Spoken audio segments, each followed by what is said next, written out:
Vai tas nav neparasti, ka agrīnajā draudzē slimnieki no savām slimības gultām svētā gara spēkā cēlās augšā, bet mūsdienu sapulcēs daudzi kristieši it kā gara iespējā gāžas gar zemi? Neko tādu mēs apustuļu darbos vai vēstulēs neredzam.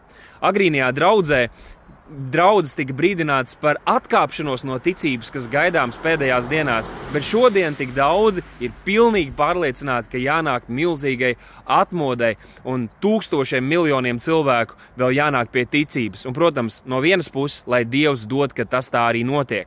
Vai nav neparasti, ka šodien ir cilvēki, kas skraida apkārt un emocionāli kliedz uguns, kad agrīnajā draudzē mēs redzam, kad evaņģēlijs tika sludināts, un cilvēki nāca pie pestīšanas, tika piepildīti ar svēto garu un sāka un nodeva savas dzīves Dievam un dzīvoja atbilstoši. Viņi tika vajāti, viņi tika apspiesti, viņi tika arī nogalināti, bet viņi sludināja valstības evaņģēliju ar drosmi un spēku. Šīs uguns, kuru mēs tik ļoti vēlamies, tā nav emocionāla sajūta, bet tā ir dzīve, kas ir nodotam kungam. Tas ir Dieva vārds, kuru mēs zinām, kuru mēs dzirdam, kas mājo mūsos un kuru mēs darām.